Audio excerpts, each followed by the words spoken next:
republic for which it stands, one nation, under God, indivisible, with liberty and justice for all.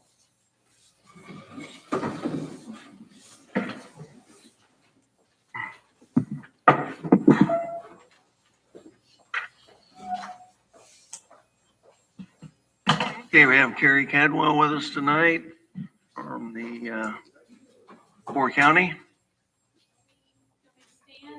You can sit next to Nathan.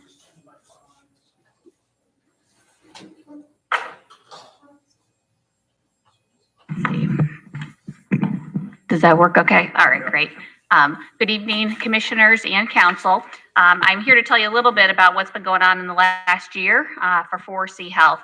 So just for everybody to have kind of a similar baseline understanding, in Pulaski County, we have 21 staff who work in a Pulaski County program. Those programs that occur here in Pulaski County include outpatient mental health therapy. We do that at our office that's across from the hospital. And then also, many don't know that actually we have a therapist that goes out to Braun and provides services on campus at Braun. In addition to that, psychiatric medication clinic services. We have a nurse practitioner who works in our office. Community and home-based services, so staff going into the home. School-based services, so staff serving inside of the schools, and I'll talk a little bit more about that. Peer addiction recovery services, so these are folks with lived recovery. They have both chosen recovery, lived recovery, and now are giving recovery for those impacted by substance use disorder. Mobile crisis services, which I'll mention. And then while not located in Pulaski County, there are many Pulaski County residents who utilize our crisis stabilization unit and inpatient unit in Logansport. We added a new service this year, which is the one I'm going to talk about first, and that's assertive community treatment. Assertive community treatment is an evidence-based practice for adults struggling with serious mental illness. So these are individuals with schizophrenia, bipolar disorder, oftentimes needing a great deal of wraparound support. Assertive community treatment is a 24/7, 365 wraparound program. So services are provided on the weekend, on the evening, during the week. It doesn't matter what level of support is needed. So just in the last couple of months, we've opened assertive community treatment here in Pulaski County and began to staff up that and take on clients in that program. Pretty proud of it. 4C is the only community mental health in the entire state of Indiana that can say that they provide ACT services in 7 counties. It's not an easy model to staff, so pretty proud that we've been able to extend it. We've had it in Cass County for a really long time, and so we've just been able to expand it pretty fervently. Number 2, peer recovery services. So this is an area that we really intend to grow here in Pulaski County. Today we have 2 peers hiring a third. These are individuals with lived experience, right, coming through the recovery of substance use disorder, and then work alongside folks here in the community to provide support, in some cases treatment, when they're trained to do that. And they are providing services both out in the community. They are connected when we have referrals to both the Family Treatment Court and the Veterans Court. And then they are actually providing groups inside of the jail here in Pulaski County and appreciate and hope to continue to expand that. So we have 2 peers, 1 recovery coach, and we're hiring a third. Our goal is at minimum this year to get to 5 total peers. If I could make it 10, we'd probably hire 10. I think this is the single biggest area for growth that we would like to see in actually all of our counties. In school-based, we provide or we embed our staff inside of Eastern Pulaski and West Central schools. With West Central, we have a student support program. That's kind of like an EAP. I think everybody's familiar with what those are. And so for individuals or students who did not have Medicaid, it made them eligible to receive some services regardless of that status. In addition, we partner with the Pulaski County JDI and both school systems on the truancy program. In this last year, 4C Health served 43 youth out of that truancy program.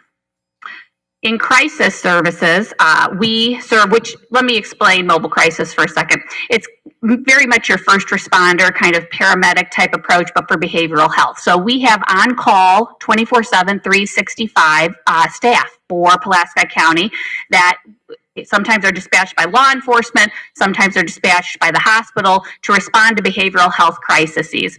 In this last 12 months, we have responded to 200 calls at whatever time of day and dispatched our staff in order to respond to those crises. About 70% of those deployments can be resolved in the community, meaning they don't have to go to a hospital or a crisis stabilization unit. They can return to the next step in treatment or life for them, and do not have to go to the hospital. Since September of 2020, we have responded to over 680 mobile crisis calls.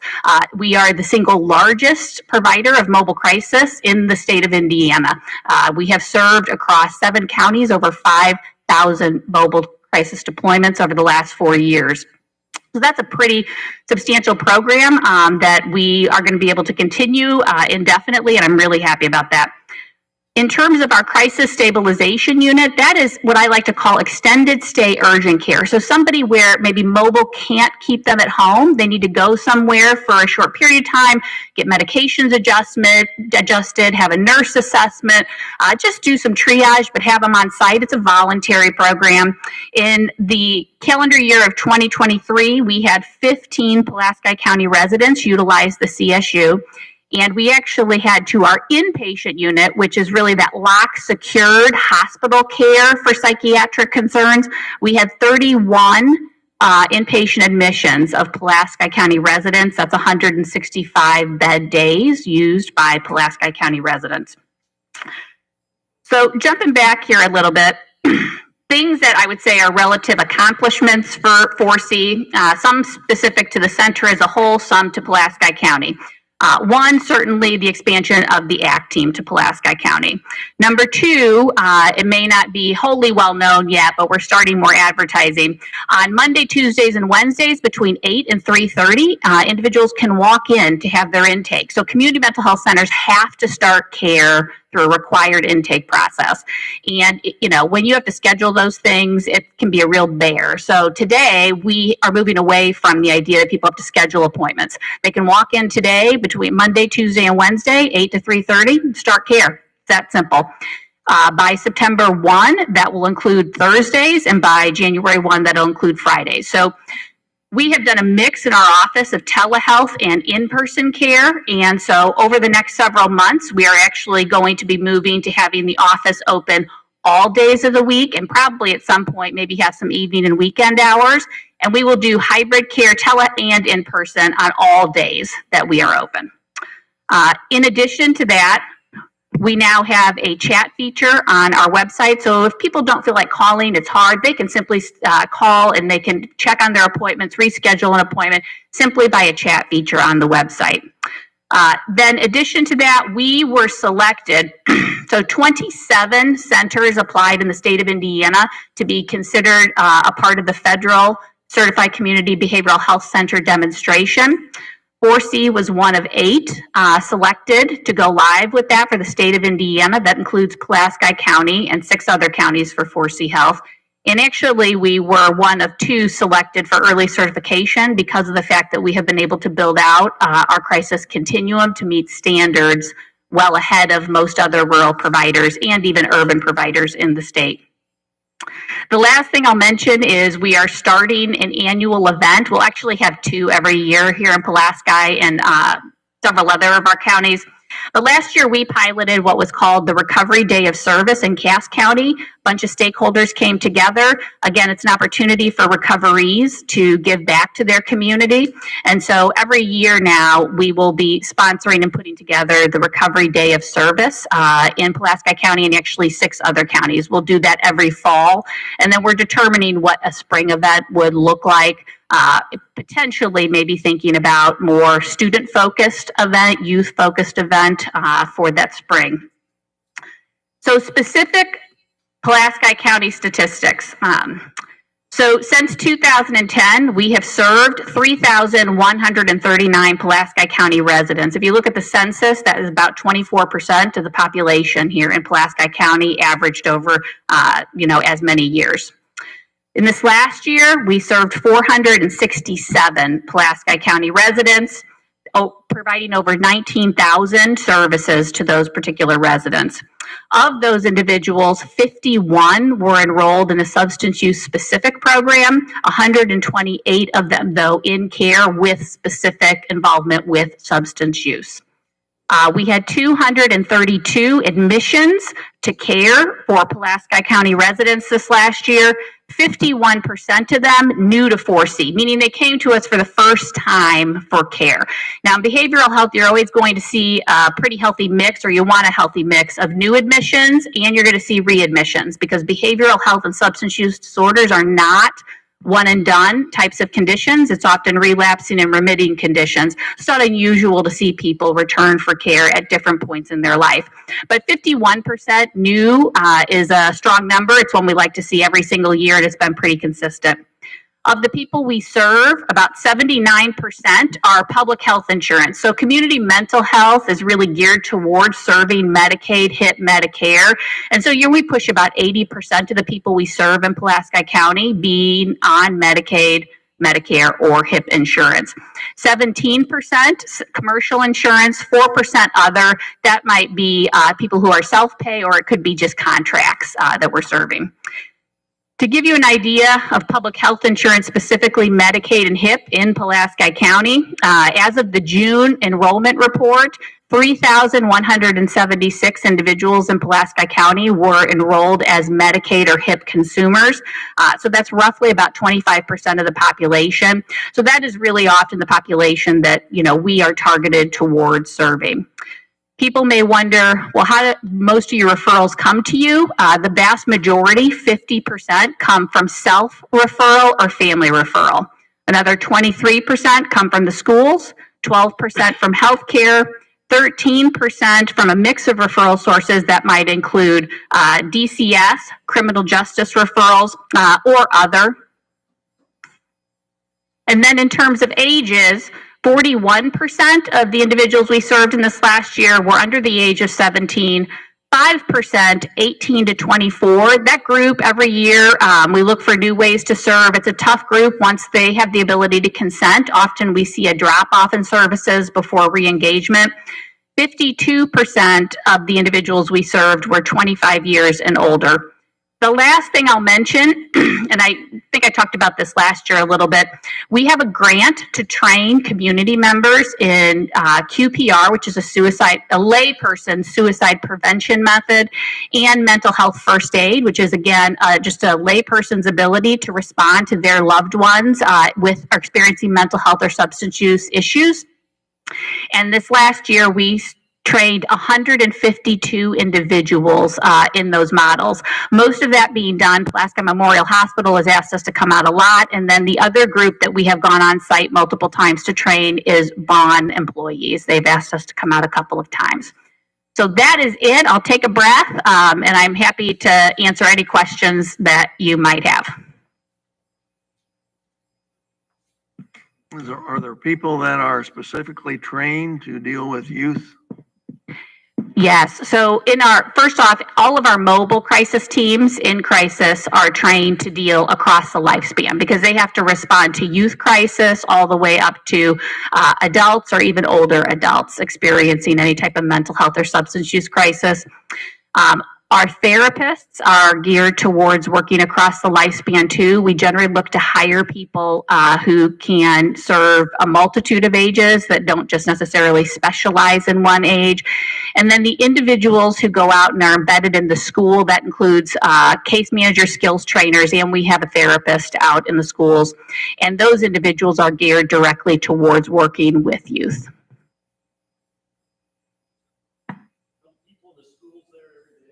Yeah, they are. They will be there, depending on, they'll be in the schools, but they could move from one school to another, depending on the caseload of the referrals that they have. Mm-hmm. Did I understand right? You said like 41% are youth or 17 and younger? Yeah. Mm-hmm. Yeah. And that's really the schools. I mean, if you watch the news, I mean, the youth crisis for mental health is, humongous. And I think if you were to ask our school partners, I mean, if we could put 1,000 more staff in those schools. They would want that, particularly therapists. That's actually a goal. You know, the one thing with this change, which is logistically slightly hard to understand, but with the state now moving to what is called certified community behavioral health centers, what that will actually allow for 4C to do is to invest even more in each of the 7 communities that we're a CCBHC for. So knowing that, I'm really hoping that what we're able to do is increase the in-office staff, increase the community-based staff, and then particularly increase the staff that are working in our schools across all of those schools. It's just kind of hard to hear when you hear 41% are youth, that there's that much trauma and stress and, you know, mental health and substance abuse. Tons of anxiety. Lots of anxiety for youth. And we see that pervasively across all of the services. So if it gives you even a bigger feel for the impact of youth mental health issues, today we serve on average probably over 2,000 youth across 43 school corporations, staff going into about 182 school buildings actually across, I was roughly about 14 counties, and every single one of them, the story is exactly the same. We need more, we need more, we need more. What, you know, and this may be something that's hard to answer, but what do we think, you know, I'm sure there's been studies of what drives the high anxiety in our youth today basis, you know, 20 years ago or whatever? Well, you can probably have a lot of different opinions about that depending on, you know, the science that you read. First off, the crisis started well before COVID. I always make sure people understand that. So you started to see youth anxiety increase.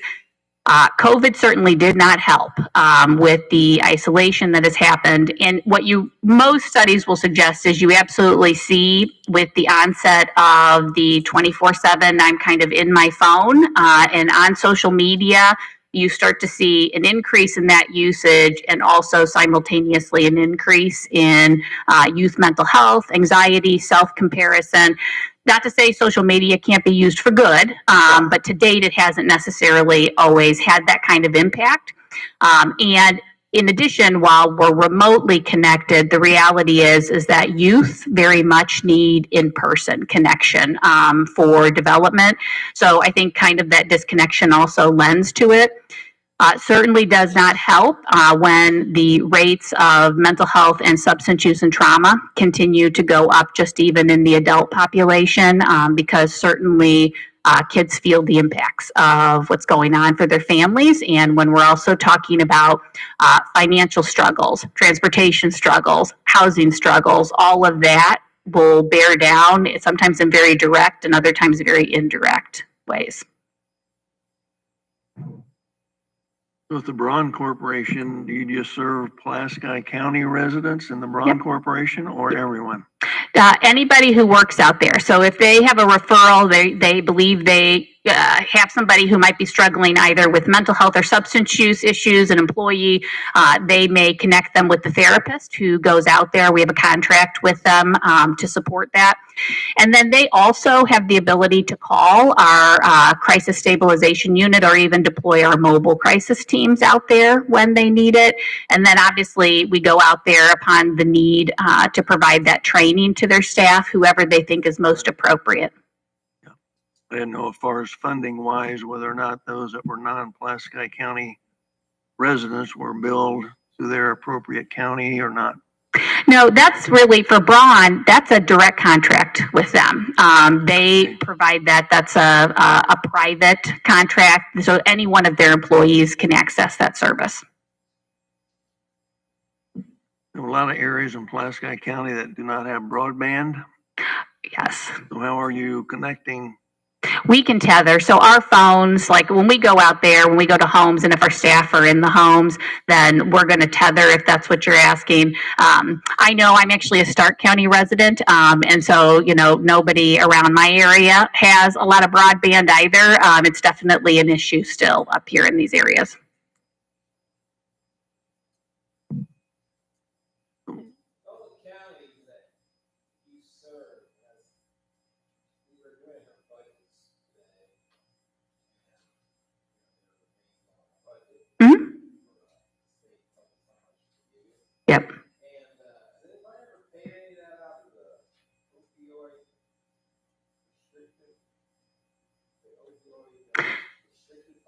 No, I would probably maybe a good place to start is to understand that funding too.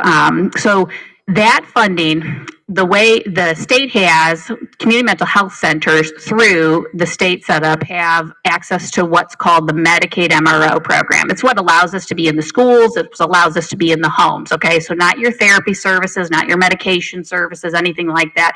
Some of our peer services could be connected to that today.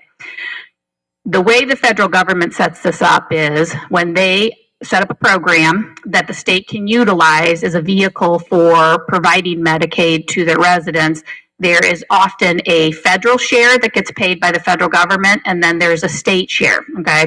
In most aspects of Medicaid, the state takes from their general fund to pay their share to the federal government of those claims. In the Medicaid MRO program, the way it was set up way, way long ago is that part of that money that you're talking about that is in that budget, while it comes to the community mental health center, that those dollars are actually allocated in the bigger scheme of things towards part of the state share in that kind of setup of the Medicaid program, specifically for those home-based, community-based, school-based type services. It's called the MRO program, for lack of a better terminology.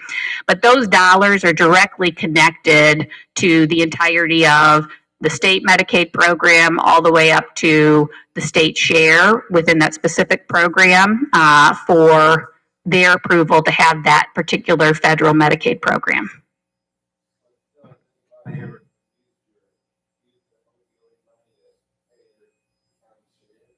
I don't know that you can't. I think that's probably a state question. Yeah. You know, no, I don't know of anybody using those particular funds. I mean, it's a good question, but I honestly believe it's probably something that's more of a state answered question. Yeah. The opioid, yeah, it definitely is a long-term program. We have not, so I know a lot of community mental health centers that have gone to their local counties and to the state requesting some of those funds. I can personally tell you 4C doesn't request any of that simply because of the fact that in each one of our counties that are designated today, so Pulaski, Cass, Miami, Fulton, all of that money gets allocated internally towards Pulaski programs for us as it relates to this Medicaid MRO funding, but we don't ask for or apply for any of the opioid funding through the local, right, that you guys have access to, because we feel like we already receive money from the county, and so other programs probably can benefit from that more than we can. You're welcome. It's located directly across from the hospital. So you'll see a sign. It's actually, we lease space from Pulaski Memorial Hospital. So on one side, you'll see the 4C Health, and then on the other side, you'll see, I think it's a pain management group. However, I will tell you, next week, I'm going out to check some properties around here. We're interested in purchasing and having our own location, not renting. We've had an office in Pulaski County since 1982. We have leased or rented that entire time. We're not going anywhere with CCBHC. We won't be going anywhere. So I am interested in, which I cannot find really any properties that currently are for sale, but I'm always interested if anybody knows of any. We have a lot of new programs in the county due to the new state health improvement program that seem to coincide. And of course, the court systems have their programs as well, and the sheriff's department. So how well are we uniting together to serve the same purpose? Well, I would say that I think that my staff work very hard at that. In fact, we have a individual in this, well, she actually serves a role as an assistant director in a couple different counties, but she really does a phenomenal job here in Pulaski County, and that's Becky Clark. She oversees our recovery services in the community. We have a director who is working with the schools, and she is talking always with the principals and the superintendents to see what the needs are, what we can be doing. So I feel like those particular managers do a nice job of trying to connect with those individuals who they need to connect with in order to collaborate. a lot of times you don't want necessarily redundancy, but to be honest, in the state of affairs for mental health and substance use, a little redundancy and having a couple of different options for folks is not a bad idea. I know we have a student advocate in the schools because of the new health program as well. So, you know, it only makes sense for them to help follow the same person around rather than, trying to do it themselves. Any other comments, questions, concerns? Okay, we thank you very much. Okay, thank you. Have a good night. Thank you.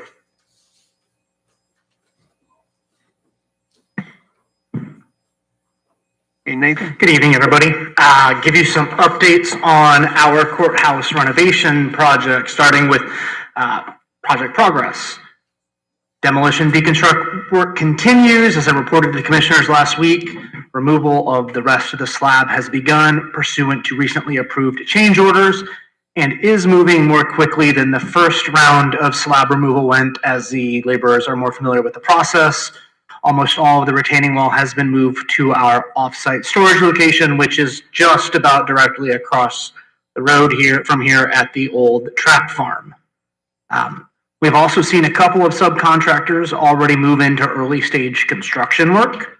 All of the under slab utilities have been installed, with the plumbing and HVAC subcontractors now doing layout work for core drilling to run mechanicals into the lower level, and the HVAC team has also been hanging mini splits in various quadrants. The masons will be installing lintels this week in places where cuts into load-bearing walls require additional support. New corridor 2 and built-in service counter windows being the primary locations, as well as a couple of new door entries. And the stair tower is in place on the south side of the building to allow the masons and others to do work higher up on the building. We expect the electricians to be on site full-time beginning at the end of this week or early next week, and the subcontractor performing both general trades and interior carpentry work visited last week to collect various wood samples to work on matching the wood profiles. Site utilities subcontractor will begin interior excavation for the slab next week so that the number 53 stone, vapor barrier, and slab can be installed. Continue making uploads to the county's Facebook page on Fridays to keep the public apprised of progress. And as always, you are all welcome to tour the project to get a firsthand sense of how things are moving along. Please just coordinate with me or project superintendent John Allen before you show up. Luminaut, our architects, will be on site again tomorrow, as will one of Luminaut's engineering consultants.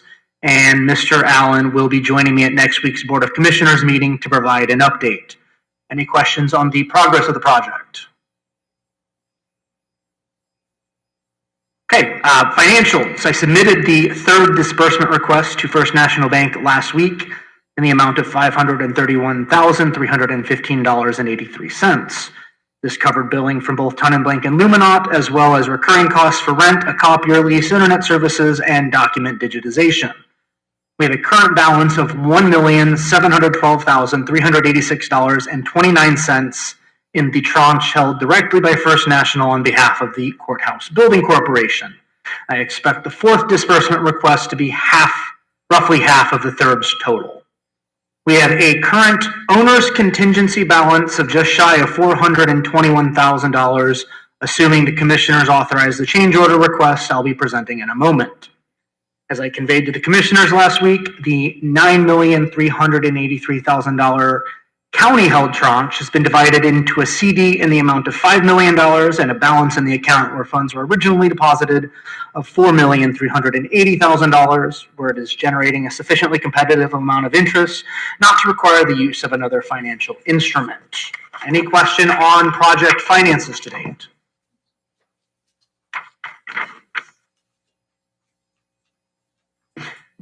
All right, moving on to a change order request for the commissioners, and all of you have the documentation in the packet. I sent this out to the commissioners on Friday or Saturday after Ton & Blank received it to me, or sent it to me. I have, for the commissioners' consideration, change order request number 14 for the replacement of the existing hydronic system piping with new branch piping. This is one of those situations where we tried to minimize the scope of work to keep the rebid total down to stay within our threshold, but as the HVAC and plumbing contractors dove into the work, they determined that it would be a penny-wise, dollar-foolish plan for us to add life to the existing piping instead of investing new, longer-lasting materials. In addition to extending the life of the system, it is my understanding that replacing it would allow for an easier time of hiding more of the pipes above the ceilings instead of having more exposed mechanicals.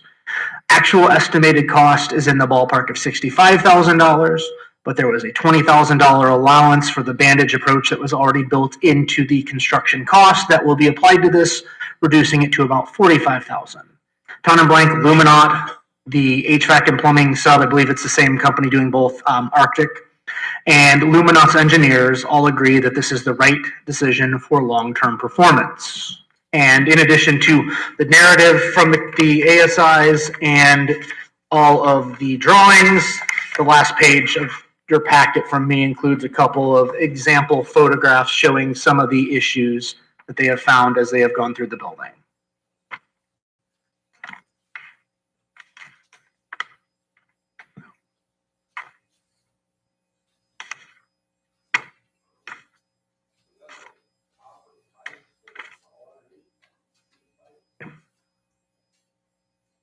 And yeah, mostly running to like the registers, yes.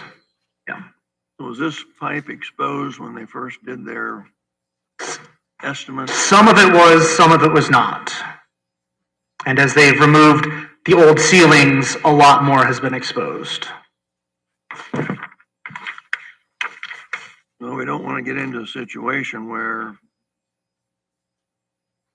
things were set up so that we would meet the budget and then come back and say, well, this should have been done better.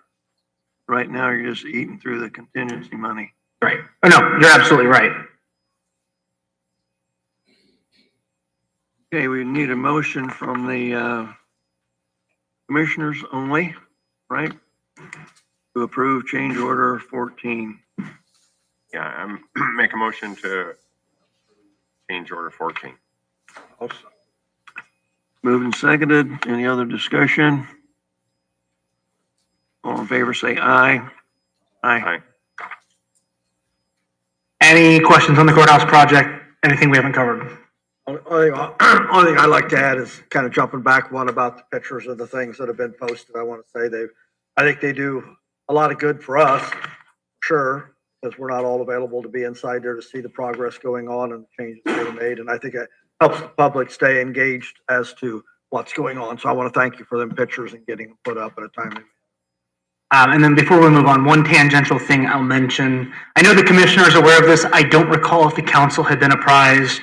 A couple of months ago, we learned from Ton and Blank that the Firestone roofing that had been installed has had some nationwide problems. Apparently Firestone may have jumped the gun on taking this particular product to market. And so Ton and Blank the last couple of weeks has been on the Justice Center in implementing the repair. It's at no cost to us. Firestone is on the hook for all of that. We did have to have Ton and Blank and H&T Electrical do a little bit of repair on a light fixture in the circuit court jury room because of water that had gotten through where the seam was separating, again, at no charge to the county. Today, those of you here on the council heard the footsteps overhead of Ton and Blank's laborers applying the solution to this roof. Fortunately, it had not started to leak as far as I know, so we caught this before there were any damages, but this roof is a pretty quick project, and they're expecting to be done tomorrow, Wednesday at the latest, with that repair. And again, that was a nationwide Firestone issue that Firestone has issued a correction for and is footing the bill for to make sure that we don't have any problems with it.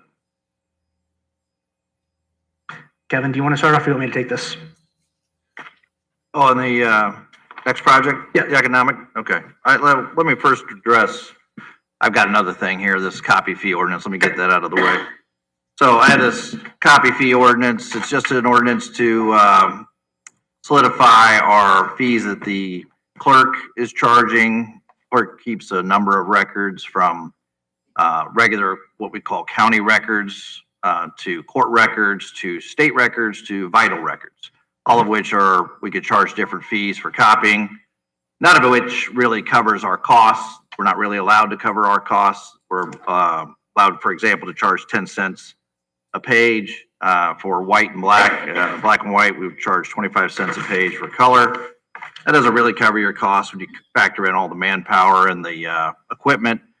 You can do a separate accounting and calculation of what those costs would be.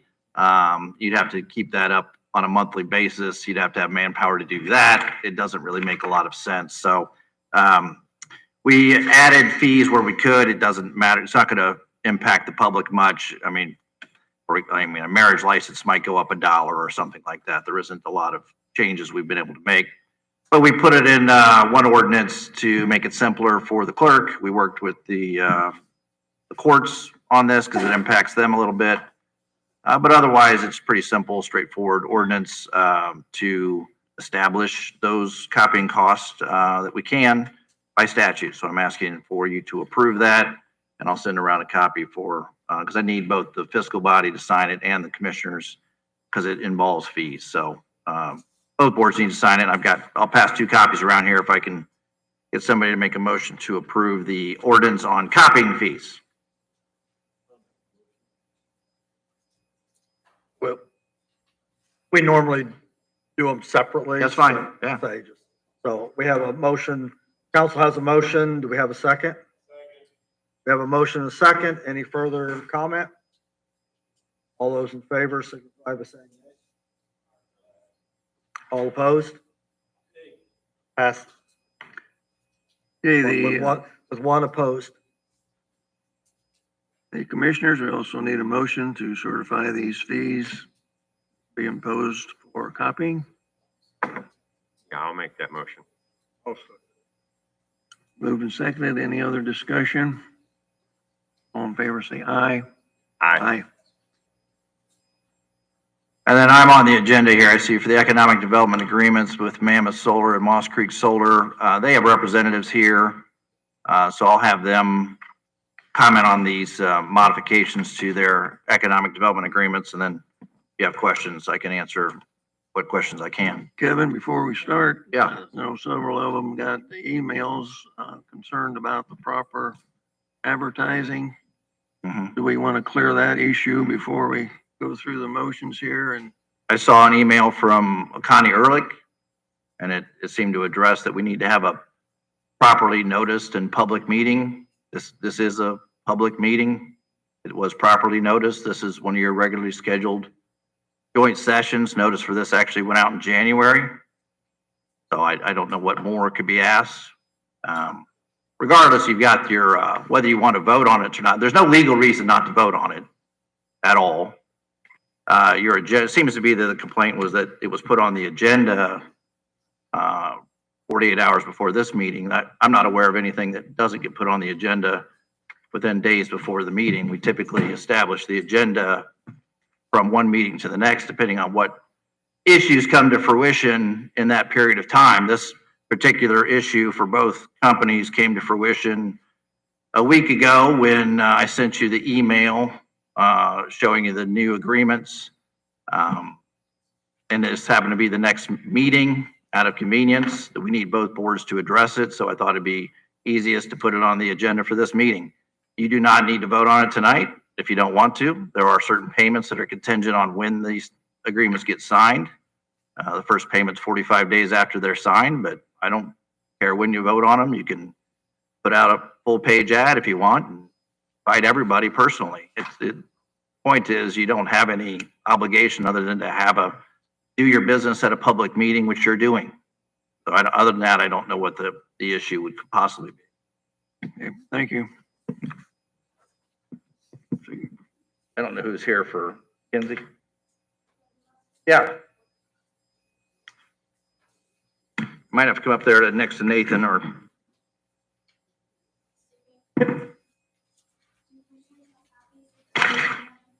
You can pass it out. I don't think they got an email with it, but.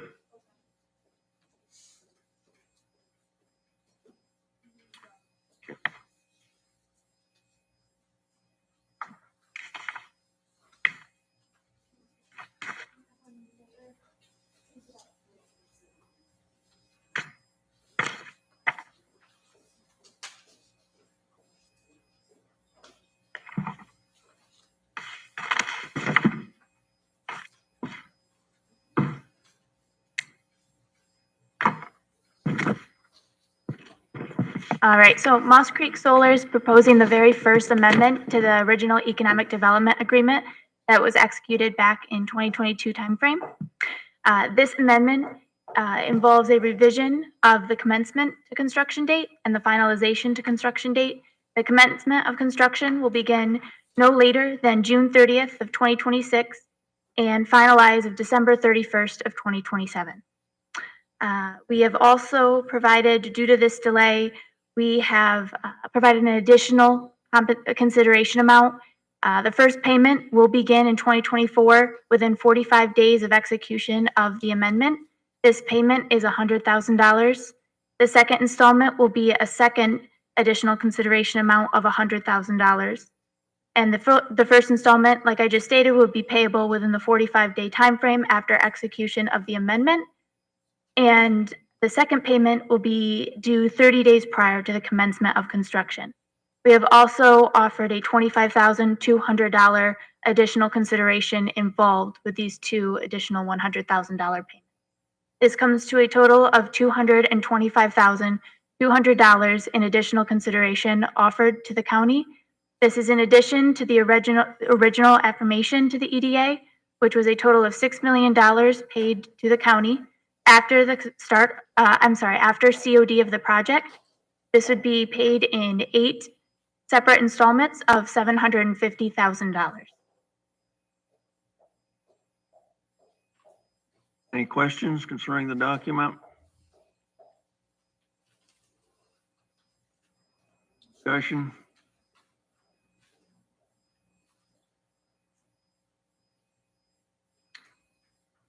So you say this is a total, the concessions, which is the part that is, I guess for lack of a word of, oops, sorry, we had to get started later. Correct. Is in addition, it's $250,000 or $225,200. yeah, $225,000 in addition to what our normal payment would have been. That's correct, sir. So it would be $6 million plus the additional $225,200. And that first installment would be due 45 days after execution of the amendment. I'll just comment. I tried to explain it a little bit in my email, but, and these two agreements we have are slightly different. Moss Creek's that, she's talking about, doesn't start paying the larger payments, the $750,000 a year until it's operational, which under this agreement won't be till 2027. But they had no front loading payments like the Mammoth agreement did. So, both of them are giving, I would just say, and Nathan and I used just a interest rate and what we would have gotten on this payment had we gotten it, put it into a CD. So that's the $25,200 both of them are paying. And then Moss Creek's offered the $100,000 just as almost a inconvenience payment, sorry, for the delay, which will be 45 days after. So if these agreements are signed at this meeting or another meeting, next meeting, if you want to, they'll be payable in 2024. So they'll be $100,000 plus the $25,200 from Moss Creek. Mammoth is making their full payment. It's going to be 1 year late, but they're paying the $25,000 penalty for that. So we'll be getting their front-loaded payments, $350,000 in 2024. You're looking at $500,000 in 2024. Then the construction phase starts for both the projects, and you'll collect less, but Mammoth will still be paying $350,000 in 2025. By 2026, you're going to get the second payment of $100,000 from Moss Creek. So you'll be back up to $450,000, and then by 2027, they'll be operational, paying $750,000. By 2028, Mammoth will be fully operational, and they'll be past they're making 3 payments at $350,000. Then they go to the it's a variable depending on what they produce, but it's a minimum 0.5. That's really the only change. And just to be clear, you know, if they don't have to build. These agreements are in place if they do build. These agreements are to change when they're going to build. They're offering consideration for that delay. Otherwise, nothing changes. They're just going to build later than they did, and otherwise the payments will stay the same. Everything else is the same.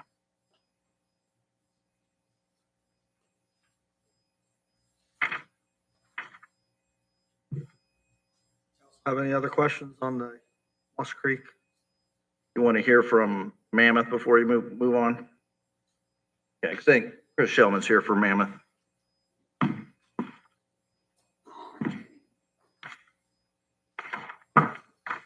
Good evening. Evening. Thank you all for being here. As Mackenzie and Kevin stated out, here we are looking to move forward with the next phase of construction on the project. And likewise, we're requesting to extend the time for construction so the project can be completed, as well as we are adding an additional construction front-loaded payment to the agreement. So there'll be $360 some $1,000 paid this year, $350 next year, $350 the year after. Before we go into mentioned the larger 1.5 million plus based on project size. Those are the only two changes. And as noted, the litigation regarding the EDA and the ERA that was designated by the council wasn't resolved earlier this year. So the parties are, now that that's done, ready to move forward as originally planned. Thank you. Questions, comments? You said your first payment is a total of, Ours is structured a little differently. That'll be 60,200 paid within 45 days and 315,000 before December 15th.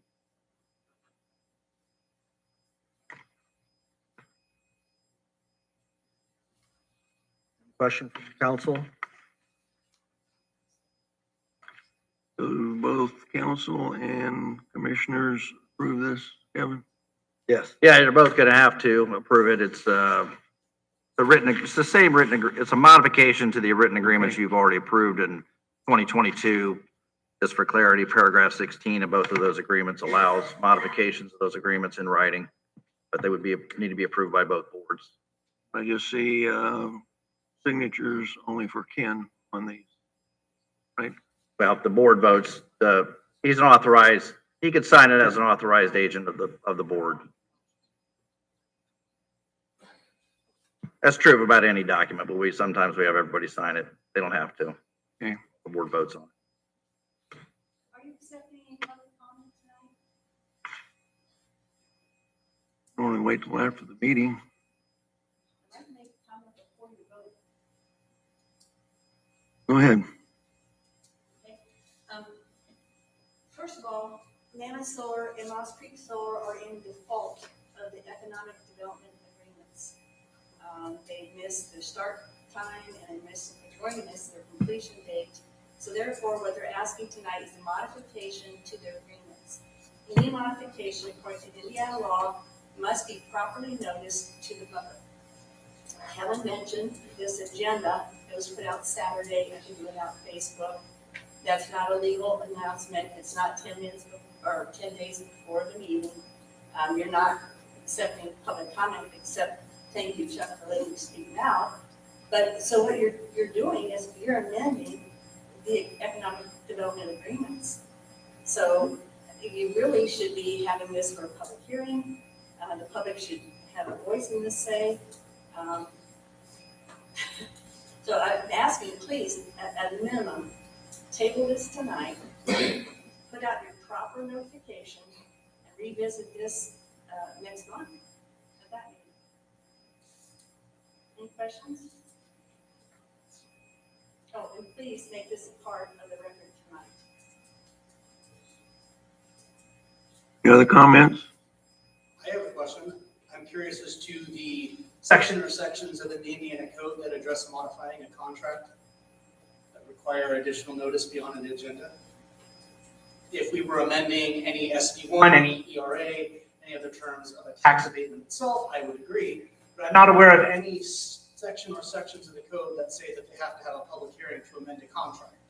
This is not a contract. Yes, It's economic An agreement is a contract, is it not? which is part of payment in lieu of taxes. No, it is explicitly says that it is not a Pilot is a separate concept, And this is an economic development agreement, not a pilot. Paying taxes. In the agreement itself, to which you're referring, there is a section that says that that if, for instance, the state would eliminate private, personal property taxes, then a pilot, would kick in for that amount. that the county loses. this is an agreement, a contract. It is not a pilot, And it is it's not part of an ERA. Right. So, but you haven't necessarily answered my question. Is there a section you can cite? In the code. I Uh, asked you a question, though. I can ask- Okay, that- Form has the start date and completion date, which Moss Creek and Mammoth Solar has completed. They're in default of what they stated on the statement of benefits. So in the statement of benefits, as you all know, must be completed in order to get your tax abatement. So this is all tied to the tax abatement, And the statement of benefits. and the economic development agreement, and I guess, what's the rush? I mean, what harm is it to revisit this in 1 month, properly notice it, let the public know what you're doing? Why are we trying to hide this and ram this through? it's a question. Ken, actually, I've got some input from the DLGF that goes respond to what Ms. Ehrlich just said. She pointed out that there are dates for completion, for starting completion of construction on the SB1. This is true. The word estimated is also used on the SB1 because the state recognizes that sometimes things out of the developer's hands occur. I have 2 emails from DLGF Field Representative Steve McKinney, one that says, you are correct, this is a totally local issue where the designated body can decide the best course of action. Also says, concerning delays that are happening in the estimated start date, I have seen it handled differently. An example I use in classes I teach is when the recession of 2008 occurred, it caused delays in building projects because of the unstable economy. When reviewing the Form CF1, the annual compliance form that the council will eventually have to review, the designated body noted the difference between the estimated start/completion dates and the actual start/completion dates and found them to be acceptable when considering circumstances beyond the property owner's control.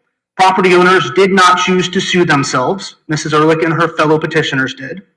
They have no control over the grid and the access there too.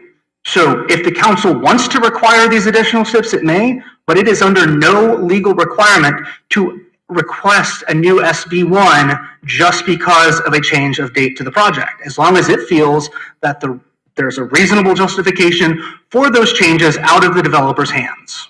In response to what you just said, it is true, the plaintiffs did file an appeal for Mammoth Solar 1, Mammoth Solar 2, and Moss Creek, which they were successful, and the judges ruled in their favor.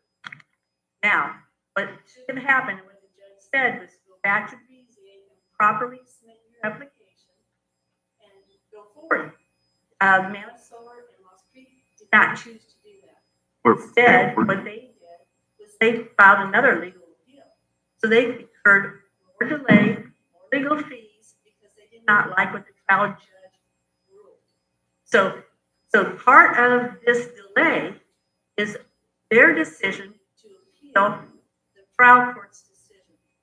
So, yes, it's been 2 years, 3 years, but it's not because of the plaintiff's fault.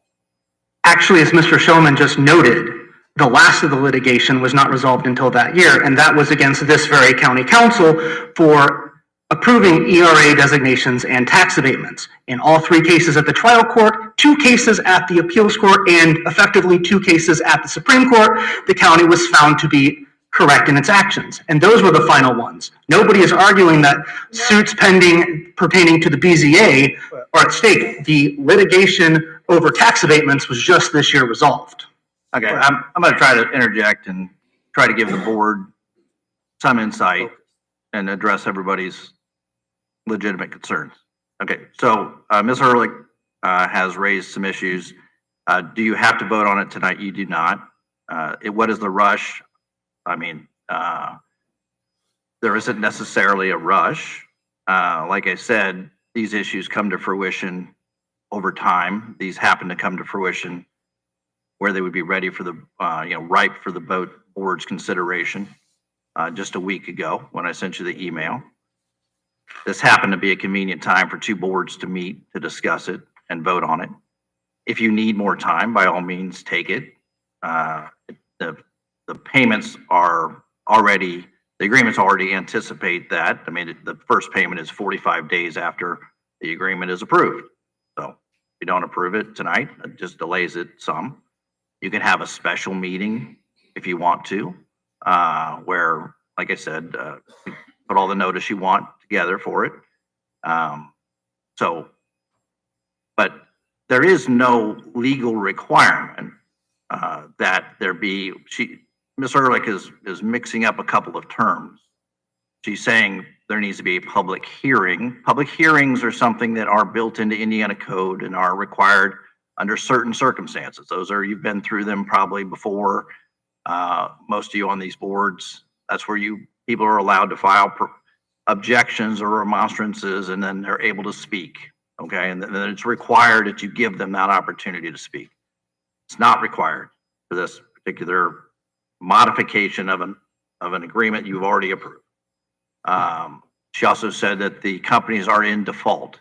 They're not technically at all in default. I wouldn't even use the word technically. They did not build the projects in the time frame that they originally anticipated.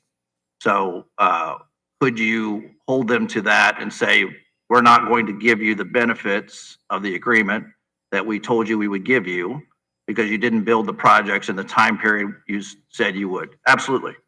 You can do that. You can say, we're done. We're not approving another amendment to the economic agreement, and what you're giving up would be all of the benefits you negotiated for originally, which nobody's debating, amounts to upwards of $60 million.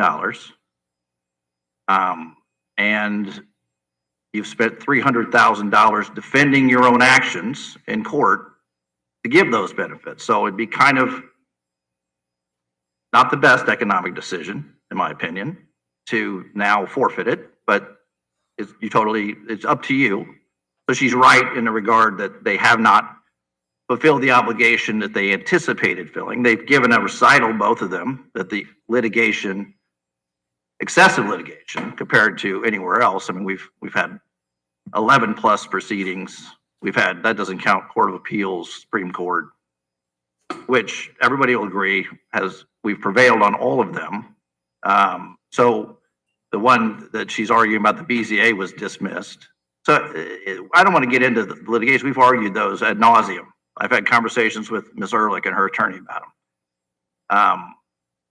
The point is, at this point, the litigation is past a point where the companies are ready to move forward. You can understand, I suppose, that a project of this magnitude has financial considerations, and they may not want to invest upwards of $1 billion in a project that a judge could potentially overturn down the road. So they've reached a point where they're comfortable to move forward with the dates they've given you, and they're offering additional consideration, in part because of the litigation and the fact that it's cost the county so much money.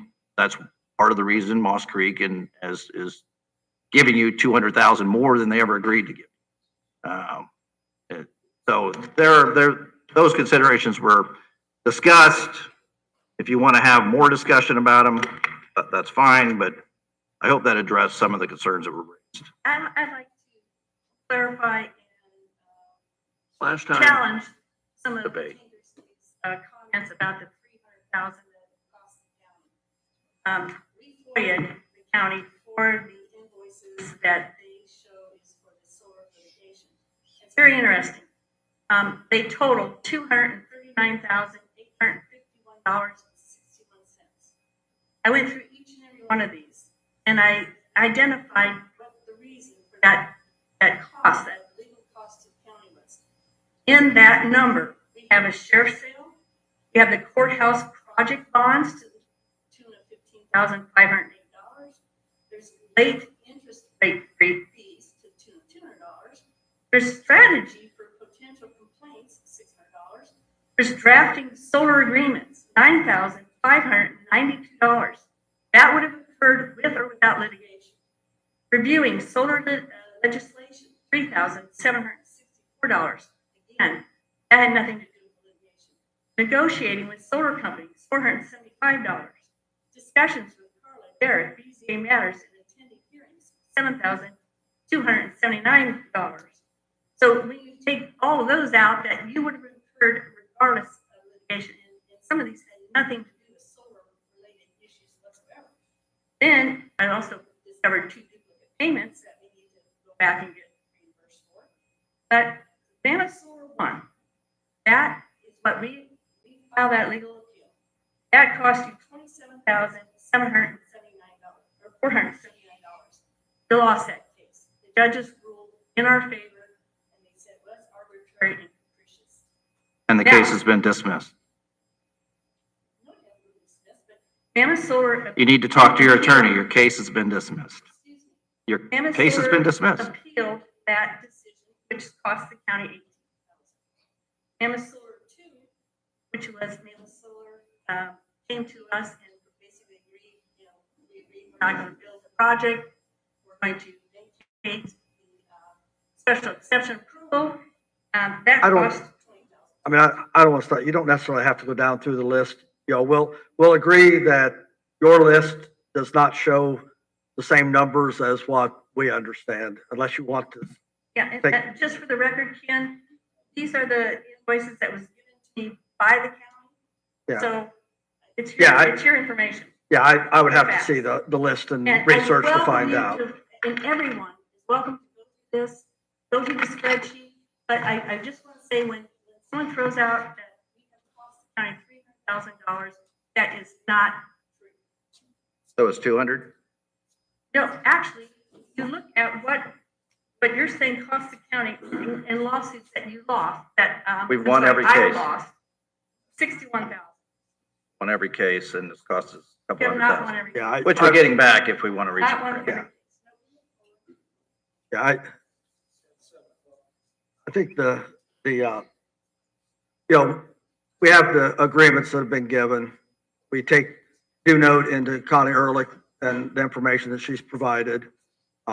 We have our legal representation here to interpret us and guide us through our decisions. We have both Falls Creek and Mammoth here to help explain their position. We have the C.D.C director who's been working in this project from day one, that has also reached out to the DGLF and gotten real-time information from him, or them, should I say. So, I guess the question that's in front of us is, do we feel we have enough information to make a motion and pass it tonight? Or does the board feel that it's not prepared, they don't have enough information, have more questions, they want to postpone it until another meeting? Well, I think the issue is you just need to make sure it was advertised properly, which Kevin is thinking it was. And I don't think we're gonna get any more information than, than this is the information. Information's not gonna change.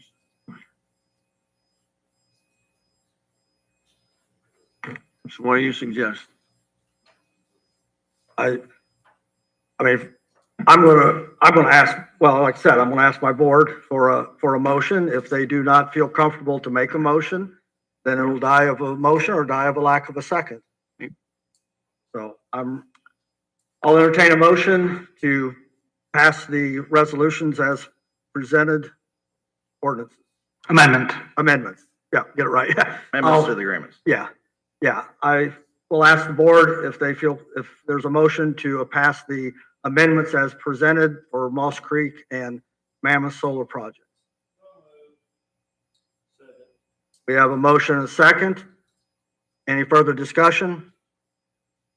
All those in favor say aye. Opposed? Okay, we have 2 against and 1 abstain. 4-4. Okay, same process for the council. All in favor of moving forward? One needs to make a motion. I'll make a motion to move I'll second it. All in favor, say aye. forward. Aye. Now back to the original. I do them both together. I'll make a motion to approve the Moss Creek and the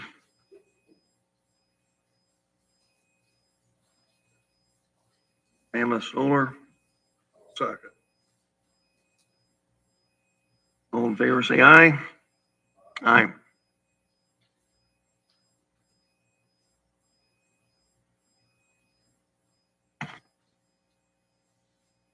And you got the same for your board. I thought we passed both of them at the same time. Oh, no. We did. They voted. I thought you just made a recommendation. Oh, he asked for a motion to approve No, the yeah, I- economic development agreement. Yeah, mine was. He asked for a motion on his board.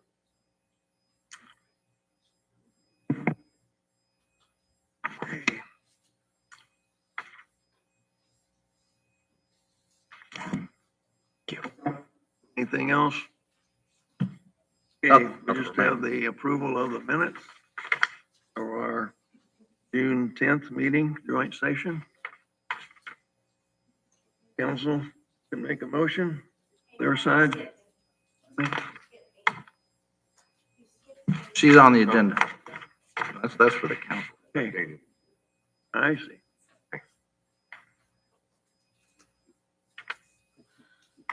Hello. Okay. I'm gonna pass out a job description for an.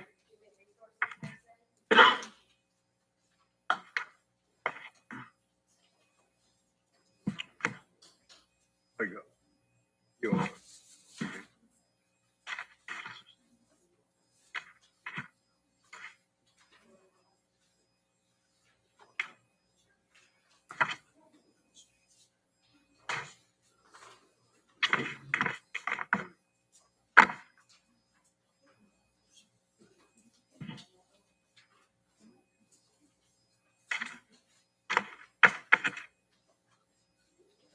I am, just so Connie is aware, I made sure tonight that we walked around the email that you sent to all the board members, so they were aware of what. No, I got what you it, put I out. think. Thank you so much, Kim.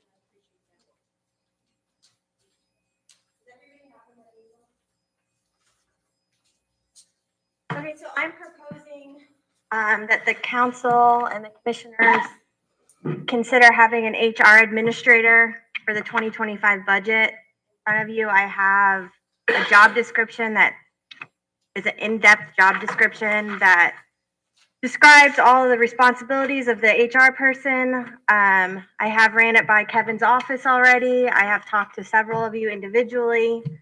I think it would be a good resource for our county. We have over 100 employees without an HR department.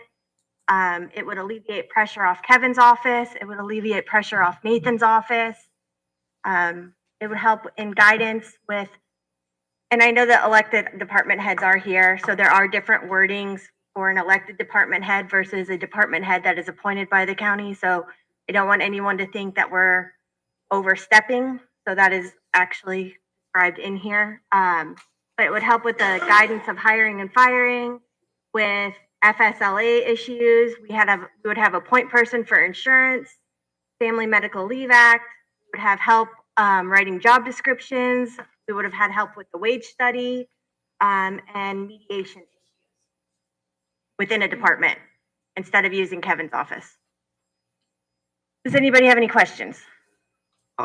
No, I want to thank Sheila for doing this work and all. I think it's an important part. I know I've had conversations with some of the council members, as long as Sheila has as well.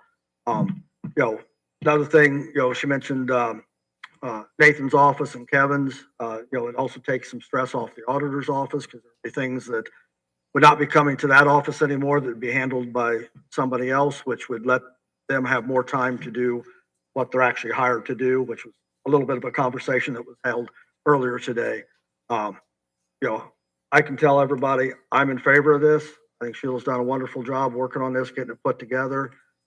I think it's something that needs to be strongly considered for the 2025 budget. And, just in some of the cost savings from Kevin's office and other offices, the auditor's office being able to focus more on what they do, what they're specialized in. Same thing with Nathan's office, being able to get back to C.D.C. and doing things that he's been hired to do. I think this makes very good sense. I think this is the correct time to make this move. I'd like to say something, just simply, since my office has kind of absorbed a lot of the human resources aspects. Sheila and I have talked about this.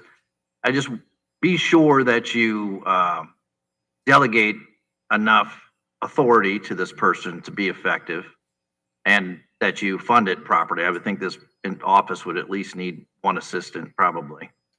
I don't know whether somebody could handle it. If they're very proficient with the computer, perhaps they could do it themselves and email, but things like that.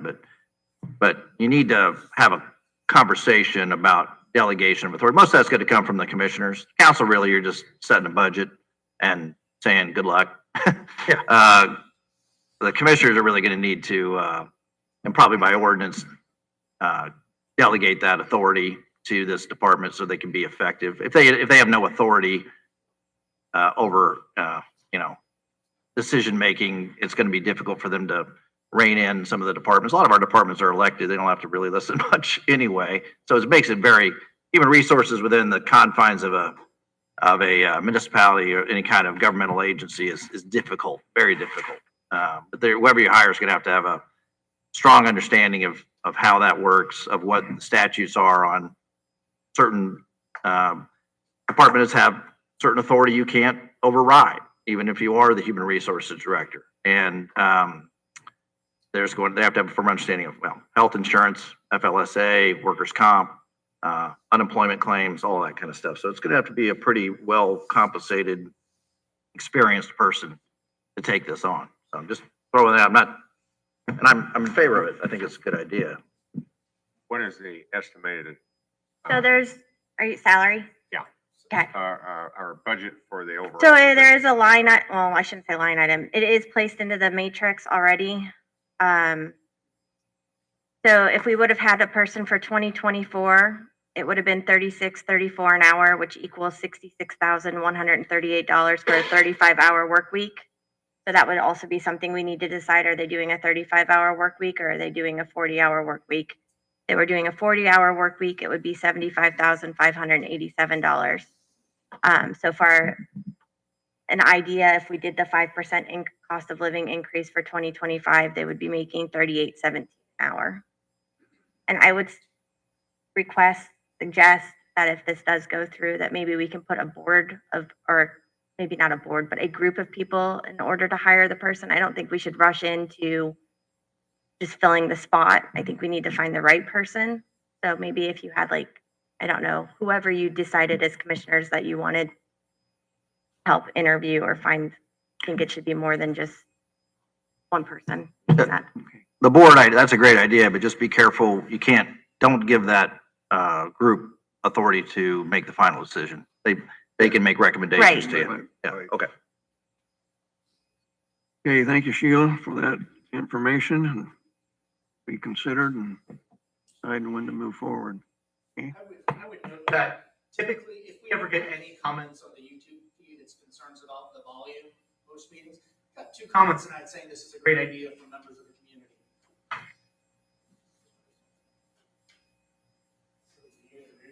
Are those your plants, Sheila? I'm sorry. Are those your plants? Okay, So are now- the commissioners okay with the, do you guys want to wait to make a decision? You want to Probably, think about it, read the job description? We'll get back with you. Cool, thanks, Chuck. Mainly because it's after 7 o'clock. Yeah, gotcha.